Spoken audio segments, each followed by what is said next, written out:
Hello Internet, welcome to something new. First and foremost, I want to point out that this is a game that is somewhat graphic, this came out in 2000, at least by those old standards, it's pretty graphic. Now, if that bothers you, you should not watch this video. I'm not putting the mature content flag on this because, in my opinion, I played this game when I was about 13 years old, and the graphics are pretty bad, so I don't think that the gore involved is particularly heinous. There is profanity in the game. There is going to be some gory situations, but for the most part, I don't know that it qualifies as mature audiences. I've seen other YouTubers put this up on their channel without the mature content flag, so we're going to be rolling with that. That said, if you're 10, you probably shouldn't watch this game.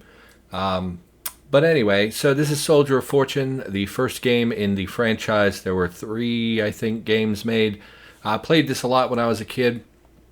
Another thing I want to point out right away is that I have my keyboard and mouse on the same surface that I have my microphone, so hopefully there's no grindy sounds or clicking. I've put fabric down and propped it up on hopefully it absorbs the sound and the shock of that.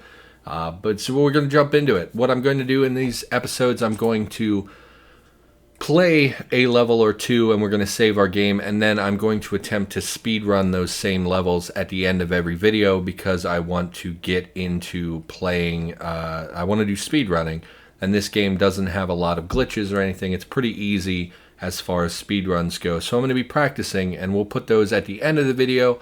I may also include a timestamp either here in the video or in the description down below. So if you're just interested in watching the speedrun version of the game, you can do that. So we're going to jump into it. In this game, you play John Mullins, a special forces officer who works with...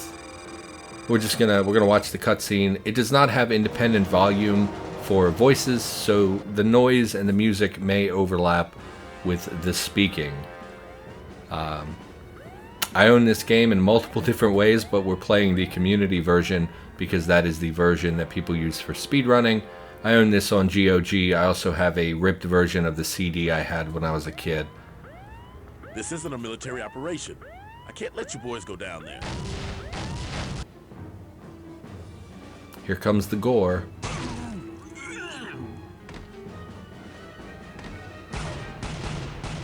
Bunch of thugs in the subway. Doesn't sound like you have a choice, Captain. All right, you win. We don't know what these scumbags are up to down there, but we do know their leader's name. Saber! Saber, the plan's failed! We take hostages! Whatever it takes, I want those explosives detonated! Detonated. Kill Saber, you've killed the gang. Understood. John, take this entrance. I'll meet you at Station 6C. Good luck, Hawk. So John Mullins is a real person who was a Special Forces and Green Beret, I believe. Shot him in the throat. And so we're playing as John Mullins. The other gentleman, the bald fellow that we were with up there, is Hawk. He is our partner. And this is the subway in which some gang members have taken hostages, and we saw their leader apparently trying to detonate some bombs. So we're going to be playing. It is a first-person shooter, obviously. There are items in the game. If you look in the lower left corner, that is the icon for a flashbang. God knows why. In the bottom of our center of our screen, we have the green bar, which represents our current armor. The red bar represents our health, and the bar beneath that represents our current volume. Now we're playing on medium difficulty. I don't know how significant the volume meter is. When it gets up into the red, additional enemies may spawn. On the lower right corner, we have our weapons display. Obviously, this is very difficult to see. If you're watching on mobile, you're not going to be able to see this very well. I do not know how to make the HUD any larger, and this is a custom HUD made for the Community Edition. So we're going to jump into it. A lot of noise, a lot of bad guys. Some police were down here, SWAT officers. When they die, they produce an armor. A vest that we can pick up to refill our armor, but in the upper left it says we can't wear any more armor. So we're just going to be continuing through the area, trying to save some hostages like this gentleman here. Some payphones. I remember being a kid and I really liked, well, I liked the violence if I'm being honest, but I also really liked that the environment was destructible. I like that this game takes you to various locations in the world. How do we use things? There we go. Can open this little security booth here. I think that spawns something. Yeah. Hey, fellas. You'd think this would be bulletproof glass, but I guess not. And we can interact with security cameras, another cool thing. I don't know how to toggle to other cameras. I have some key bindings set up for speed running, so I don't have access to like the lean. You can lean in this game. I don't have any of that set up because it's key binds for other things. Guy is urinating in public. Shame on him. So this is an example of the gore. You see we blow off heads. This gentleman has his intestines hanging out.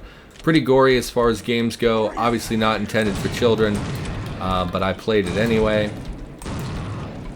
That's your pretty stock standard first-person shooter. I really like the feel of the weapons in this game, particularly the shotgun. Feels very satisfying. A lot of games, particularly older games, get out of here, man, you're safe now. Particularly older games, the guns tend to feel like toys. If we use our pistol, this is actually not as satisfying to use as the shotgun. We also have a knife currently, which, you know, is neat. You can throw knives, which is pretty cool. I remember being a kid and playing this game only with the knife for several levels because I thought it would be more fun that way. You're gonna go in here, there's some armor. Which we kind of don't really need. And we're going to be picking up the shotguns and things as well for ammunition as we travel through. But basically, we're in a subway and we're trying to save hostages is the gist of this. I don't know how good my commentary is going to be in this game. You okay? I didn't mean to shoot you. Are you okay?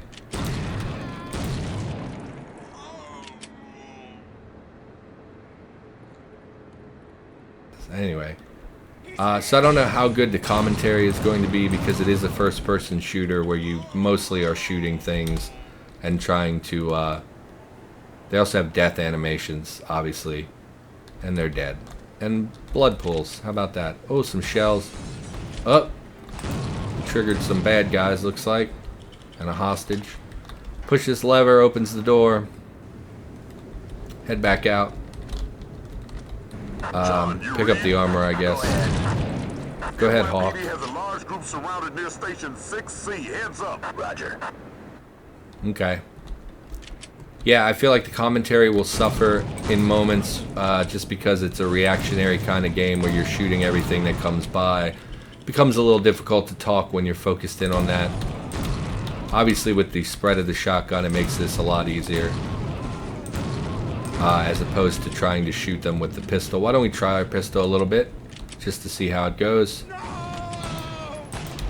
Ah, I'm a bad aimer. Okay, some trains going, crashing for some reason. I remember this. Trains come. It's okay, dude. I'm kind of like 911. You see it gibbed the guy that was on the tracks here. Would have instant killed us as well. Oh, it vanished. Okay. Pretty straightforward as far as level design goes. It gets a little more complex later in the game, I remember. But for the most part, it's pretty straightforward. More intestines. I don't know. I just, you know, over the weekend I was checking out the speedrun for this game. Went into the speedrun Discord.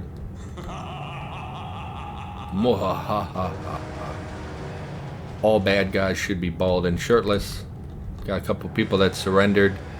I would probably kill them in my normal playthrough, but I feel like the internet would have a problem with me executing unarmed people who have surrendered.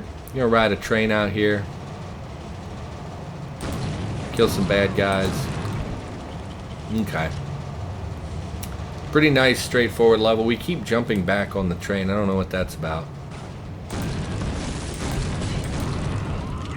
Bad guy ran through here. What is that? Look out. Subject headed your way. Oh no. Okay, and that's the end of level 1. Pretty straightforward. Just got word from the shop. Something big has happened. Much bigger than this gang war. I mean, you have no reason to believe that, but okay. Well done, Murder Unicorn. Thank you. I appreciate your kindness. More cutscene. 25 miles north of Kazan, Russia. 1:49 a.m. in 2000, the year 2000. Cover me!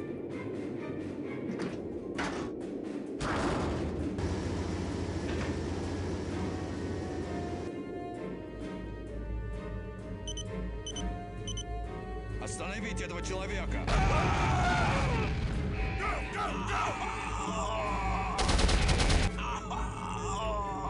Включи тревогу!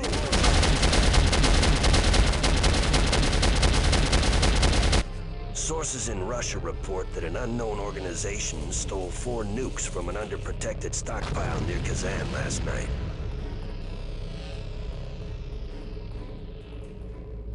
Sold to the highest bidder, a train now carries the warheads toward an undisclosed location in southern Africa.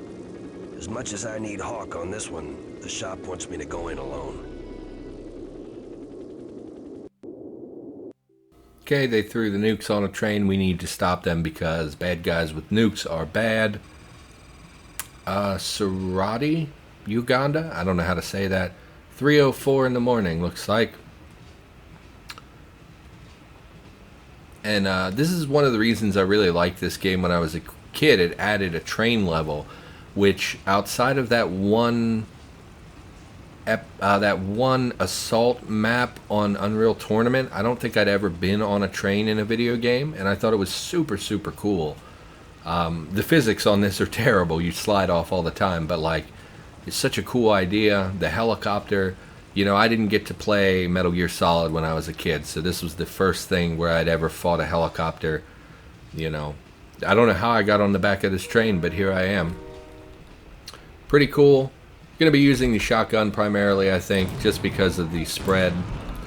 Again, I tried to balance the volume the best I could, but the shotgun is still louder than any of the dialogue, so I'm going to continue down the train here. Kill a couple baddies. Nothing down there. Let's go in the train. Let's go in the train. Can we go? Okay. Literally nothing in the train. Let's get out. Let's not mess with it. We're going to get ourselves killed trying to jump in and out of there. Okay. Bad guys. Shot him in the testicles, just like Mom taught me.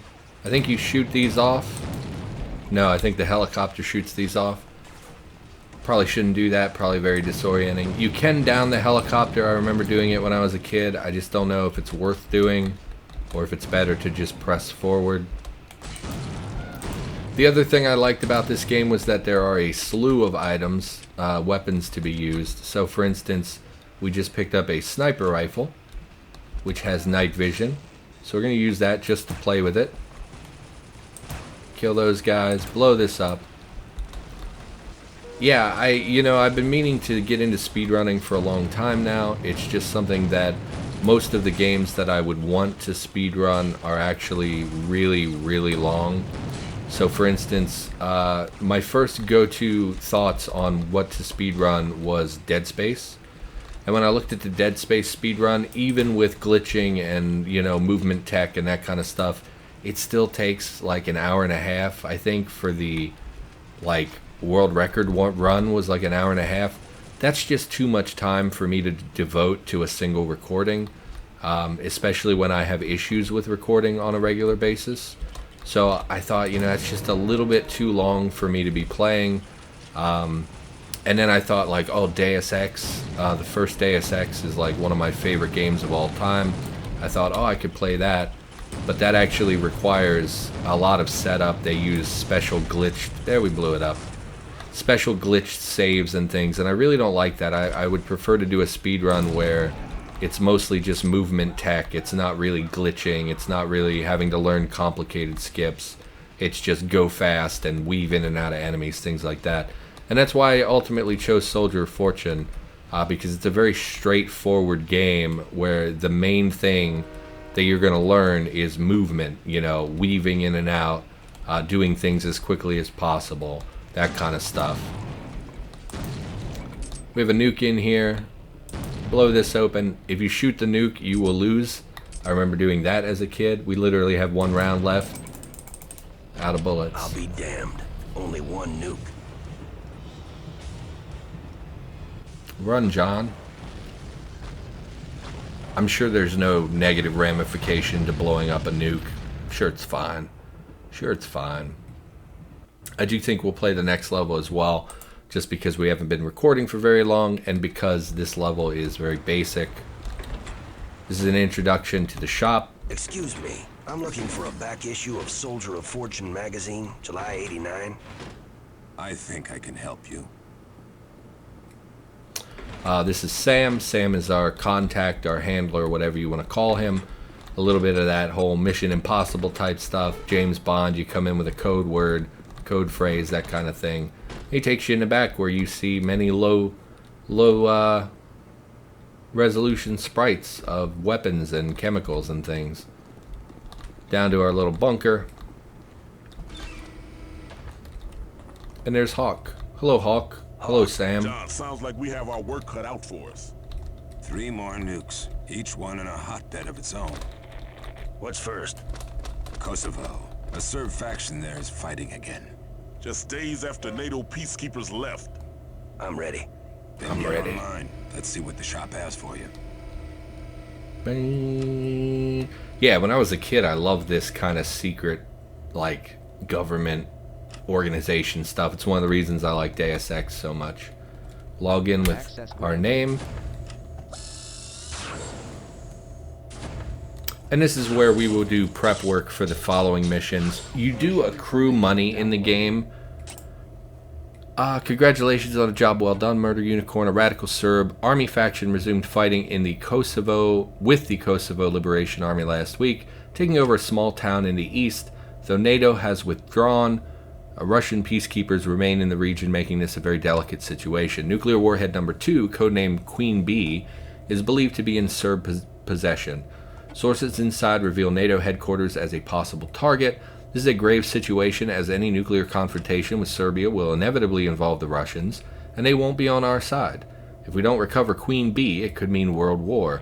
Intelligence reports indicate the Serbs are transporting Queen Bee by way of an underground convoy in the city sewers. Neutralize the bomb, and your pay is $20,000. Good luck, Murder Unicorn. And this is where we can equip ourselves for the next mission. You do accumulate money in the game. It's listed somewhere. I think in the load screens between levels it tells you what your income was. I don't think these actually cost anything though, so it's kind of silly that it keeps track of your finances when it doesn't really matter. So we'll take the handgun.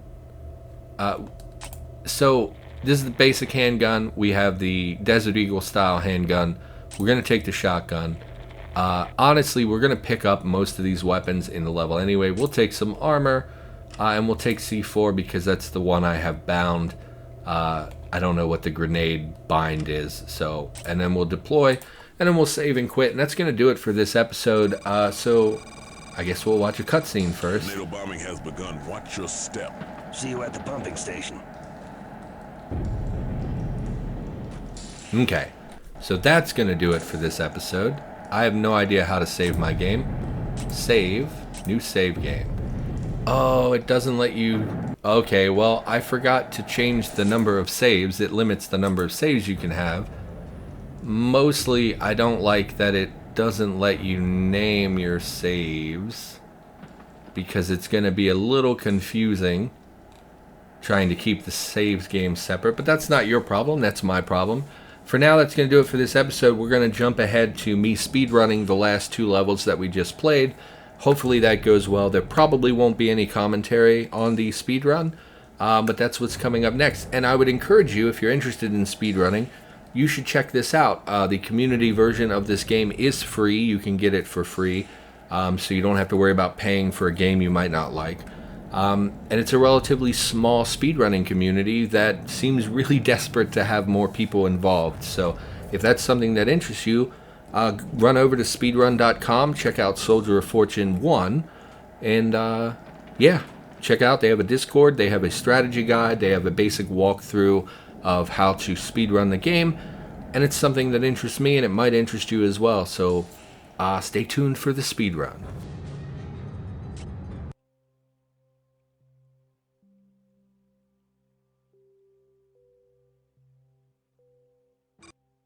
Cops!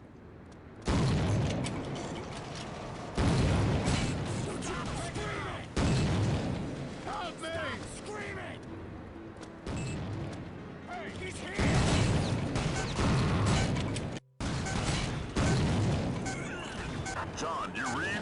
Go ahead. NYPD has a large group surrounded near Station 6C. Heads up. Roger.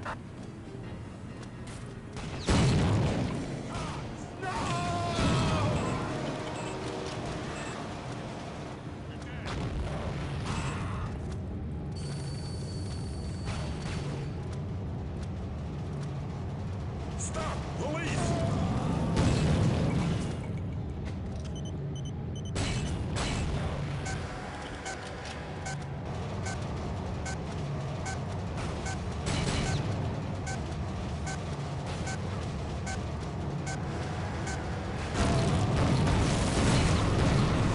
Damn. Gone. Saber got away. Copy. Look out. Something's headed your way.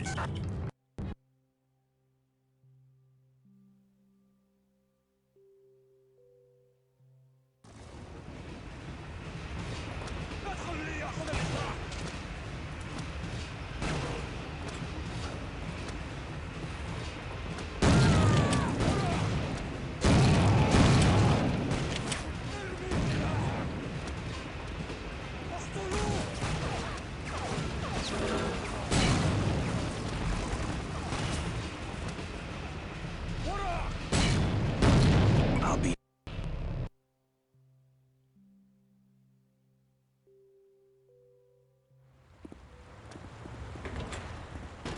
Excuse me, I'm looking for a back issue of Soldier of Fortune magazine, July '89.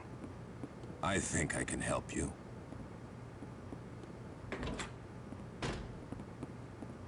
Excuse me.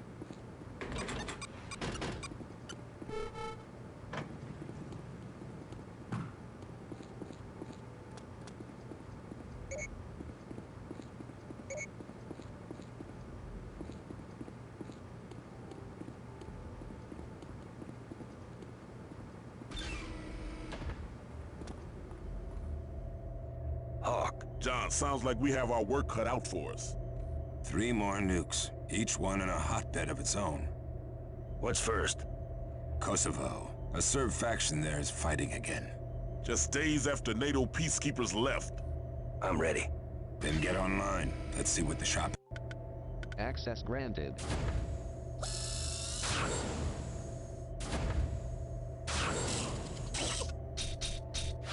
Mission information download.